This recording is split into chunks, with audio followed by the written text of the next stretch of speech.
Hi, everybody. I'm Walter. I'm the Dutch mentor. Welcome back to the S.M.A.R.T Performance Podcast. S for self-care, M for mindful growth, A for adaptive problem solving, R for rhythmic operations, T for building a thriving community, and of course, P for performance. I'm happy to have Kevin with me today. We're going to talk about a topic that I feel very passionate about, that every single one of us needs to have an operating system, and there needs to be a rhythm. So stick with us. As always, it's 15-20 minutes. We'll be quick paced and there will be actionable takeaways because you and I both know that if you don't take action by tomorrow morning, this conversation has been forgotten. Kevin, thank you for joining me today on the show. Tell us a little bit about yourself. Um, I've had a pretty long and different career. Starting out in car sales in my early 20s after I realized that school wasn't for me, and really my story would be around learning through tripping and falling and failing and observing the patterns that made the difference to transition from that to success, and then ultimately what I'd like to talk about today, how you scale outside of yourself and outside of the building you're in, and broaden that. So it's really just every leader is going to face the same decision. Will you be the hero that holds everything together, or will you create a rhythm and something that holds itself? So I can kind of dig into some stories around that if that would be helpful. Yeah, absolutely. Listen, I love the fact a good, honest story of humble beginnings to figuring it out to actually be reaching a level of success, but more importantly, willing to share that back with people who are listening today. Because again, most people can look in the mirror and say that they are often still in the struggling phases of life and should not give up and need to be resilient and learn from others who have been there, done that. Not just people who are in academics who wrote nice books based on research. We need those too, but I think a good story from a blue collar worker who has made it to the top is something that I can buy into. So tell us a little bit about your story and some of your failure points that led you to the point of saying and got you that aha moment that there's a better way of doing things. Yeah, I think it starts on the scaling. So it's great, and a lot of us can learn individual behaviors and how to succeed on our own. And I have my origin stories on how I went from, being the golden retriever to turning to a consultant, someone that trusted and bought from. But really, when I expanded out of that into leadership is when it really exposed those holes, and I needed to figure out a way to get it done. So, as an example, I owned some franchises. They're called direct buy. They're home buying remodeling clubs where you would join for a membership fee and then have access to manufacturers' catalogs at discounts. And I started with one, and that was the business model. It was very scripted, and the way they ran things was very tight. And there were 160 franchises.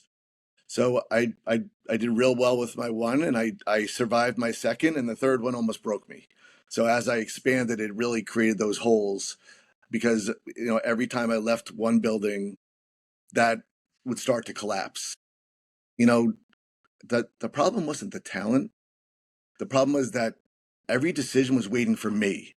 So really what I viewed as being a leader was being a bottleneck disguised as a leader. And that was a problem. So I'd go out and I'd provide that adrenaline and get everyone pumped up, and then in return they'd provide the dependency. So really it was just a cage that was dressed up as respect. It wasn't leading. It was ego driven, and that's really what I would call the classic hero dependency, and failure.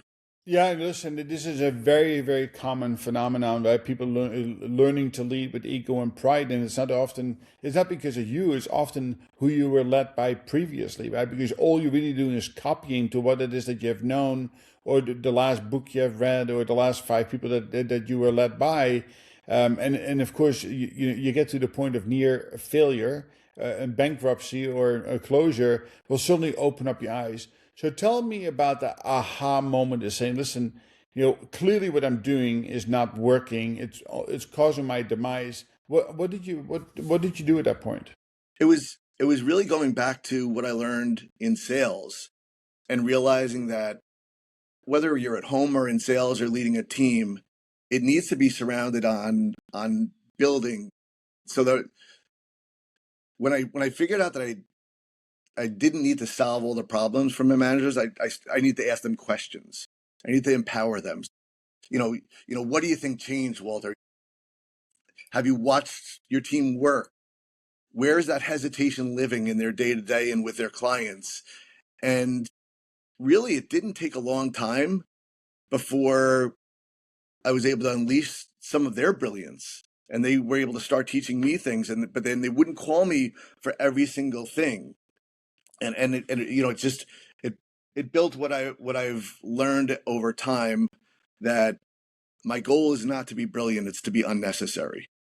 And the more unnecessary you are, which sounds really scary to say out loud, the more I was able to scale and grow and build businesses and eventually work in corporate America with large teams reporting up through me through that cadence and that. So that was the basic, is empowering the leaders first and leading through questions, not through statements. I mean, you couldn't say it any better than that. It is that, when people feel empowered and when people are allowed to fail and hopefully somewhat contained, learn from those failures. And I always talk about that, is that, on the end of the day, we need to shift the responsibility from the owner, you, to the performer, them, with accountability back to the owner, but not, before an action is taken. You said it well, right? If every decision has to come to one person, it causes a bottleneck that is very difficult to overcome. So great work on your part to working your way through that, and I'm sure that came with lots of pain and anguish and a few gray hairs along the way. So once you felt that you found yourself into some sort of a rhythm, you started to see some success. What is the rhythm, the behavioral rhythm that you started picking up? But what did you start noticing? Well, the biggest finding is that people are smarter than I give them credit for, and I think we all do. We look at life under our lens and we see it that way. And empowering people to be more creative in a small box. You don't want rogue, especially when you're scaling. So I don't mean it to say I let them go out and just do their own thing, but asking those questions and seeing what worked and having candid conversations. And that really led me to understanding that rhythm is not just a one time. The only way that I was able to do it and to build on it was to set a daily approach where everyone on my team, whether it was my my managers or the people reporting to the managers, every day they knew what to expect when they came to work, what we were going to discuss, how we're going to set the table. And I think I'm not inherently built this way, so it was really important for me to put it down on paper and every morning just check it off. Did I do it? So Monday's usually the rah day I think in most businesses. Celebrate those heroes, the leaders, the ones that really won. But I turned it into a reflection. Walk in on Monday morning, we're not going to talk about numbers. We're going to ask, what you learn last week that you can apply this week, and set the table for that conversation to build on. And then moving through to coaching on Tuesday, some of the one-on-ones, and Wednesday was a big collaboration day. I'm only talking about 5 and 10 minutes with groups and really, really small one-on-ones. Thursday would be the celebration, but not on what most people would think, not on the outcomes. For me, the outcomes always take care of themselves when you follow the behaviors and you build on the individual metrics all the way. You can reverse engineer it. What do you want to make in profit? And what are each step along the way, whether it's closing or you could probably tell that I come from sales. As I'm hearing, I was like, this sounds like a sales, but it applies everywhere in leadership. And then Friday is preparation day. Prepare for the next week and walk in. So once I created that clarity with my teams, then it didn't rely on me as the gas for the engine to create the momentum. The momentum wasn't rah speeches. It was more just that understanding of what the mission was, building that, making sure that everyone was aligned in where they were trying to go and believing in what they did, and then just releasing. And once they had that expectation, things started to really flow outside the building. Okay, I mean it's a great, right, where energy goes, the movement takes place, right? It is, and it ultimately speaking will take care of itself. People are most reluctant to spend time with people in coaching and mentoring. They'd rather fix and do things themselves because it's the easier pathway to go. Of course, it's going to cost you money on the back end. Absolutely. Over time, I think that you have formulated this operating plan, this rhythmic plan. Did you write a book? Did you write the formula? What have you done with that in order to be able to spread it? Well, it's interesting that we all have, I think, ideas in our head, and we have an operating system in our head. But it really wasn't until my last role at a publicly traded trade schools with 15 campuses and a dozen plus different areas of interest with new student starts every week. That's when I said, I need to put this on paper. Now it is a book, and I would say that my main goal is not to say words that sound cliche, because we can all say them and we all know them, but putting in a very clear and simple operating system that I call the 6 laws that really just train starting in reverse order. I always start with collapse, because my biggest hole in my game is when I'm done building and things are going really well and I stop doing the behaviors that got me there. And then, the way I say it is that collapse whispers before it screams, and you'll see the little cracks in the individual metrics, but that, and then teaching backwards and how do you avoid that? And the other thing I would say, Walter, is it's not a ladder. When I hear training and I hear leaders often and I work with them, most people feel like you just climb one rung at a time and then you get to the top at like Rocky and you put your hand in the air like, I did it, I won. And I build around a wave. I build around that everything, there is no end, and everything is interconnected, and you need to continue down that path to avoid collapse. And again, to scale. I think most of your listeners are not just looking to own a small business or a small venture. They want to get outside and build it. And if you don't have this operating system that's a rhythm and continually circling, you're not following that cadence of all of the rules, then you will get exposed when you expand. And I think many people go out of business trying to scale. Yeah, I mean, listen, most people go out of business in America, right? As startup companies, I think it's like 85%. And that's part of the reason because they have not done the work it takes in order to run a successful business. And it's interesting enough that I was born and raised in Holland. If you want to open up a business in Holland, you got to go to business school. You got to get a business certificate. You have to show the government that you're worthy of getting a business license. And because of that, of course, the land of the free, as long as you can go to the local government office and get a ticket, you can open up a business.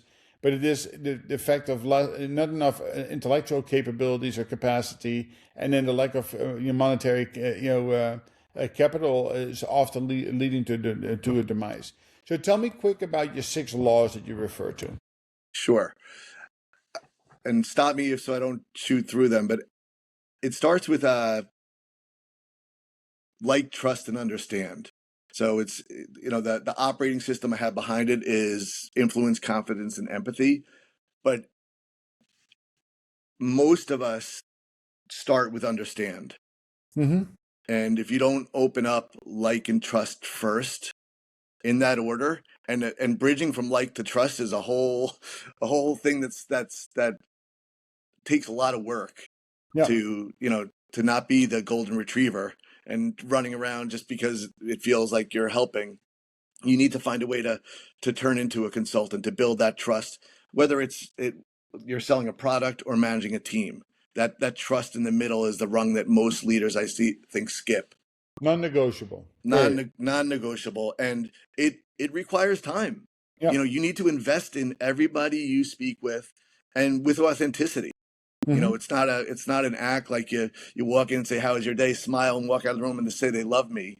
If you want people to follow you, need to build out of that like into the trust, and only then can you unleash understanding of what your mission is, and those daily trainings that'll work. So they're not being compliant; they're being interested. Your team members. So that's law one. The second law is just a way to diagnose problems in your business or every day, and it's just there's 4 quadrants that most hesitations live in. And when I speak with anyone, whether it's in consulting or leading or at home with my family, I try and absorb what they're saying and place it into one of the boxes where things will live, and then return what I think the box is in 1 or 2 sentences to make sure it A, clarifies that I'm listening, and B, it turns me into somebody that's a problem solver instead of somebody that's just a good listener. So that's 2. The third we spoke about is rhythm, creating that cadence that creates the clarity, and that'll outlast your intensity all day long. The fourth is what comes out of rhythm. And I'm sorry, I'm running through these very quickly. So, okay, good. You're going to tell the audience in a minute where they can find your booking and dive in deeper, or where they can find you, so they can reach out to you if they're interested in learning more about it. So it is Great. Okay, fair. I'm from New York, so I talk too fast. Law 4 is momentum, and that's the result of creating that rhythm. So invisible progress kills confidence. Measurable progress, and I'm never going to stop on results. Results are the outcome. I'm talking about celebrating the individual hurdles and steps within your teams that create the outcomes. If you are hyper focused on the outcomes, you will break your rhythm and you will absolutely collapse. Law 5 ties back to law 1, building that like and trust, and it's really through simple steps of reciprocity and building an environment where people know that you're a serve first leader and a give first leader.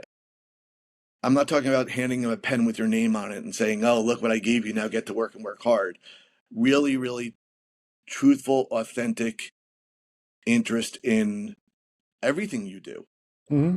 Creates that and builds, and then law 6 is collapse, and that's just where you've collapse is not the beginning. Collapse is when you've succeeded and you've stopped doing those individual and running those individual days and managing your life. And I've been a victim of that. When things go really well, ego shoots up, I get sidetracked, I start to think about how I can do more things, and I've several times I've done that, and it's always landed back with that aha moment that it doesn't work like that.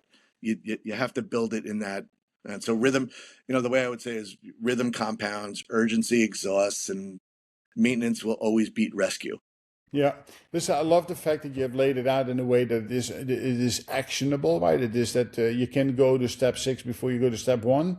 And then, of course, your core is about forming that the accountability of rhythm, making sure you hold yourself accountable on a daily basis with that, right, Ivan? So very similar to how I would speak to it. So it's always good to be validated by somebody else who's been there, done that. Where can we find you, Kev? You can find me on the book. The book is on Amazon, The Rhythm Wave. Okay. So you can look it up on Amazon. If you want to find me and just talk, I love talking about business to pretty much anyone. So you can just go on to the Rhythm Leadership Group page, rhythmleadershipgroup.com.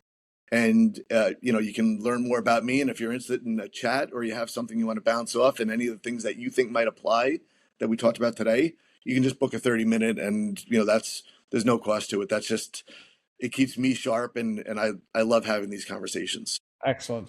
It is, and I will make sure that these things in the show notes as well, so it's easy for people to retrieve it and just click a link to get back to you. Give me a parting thought.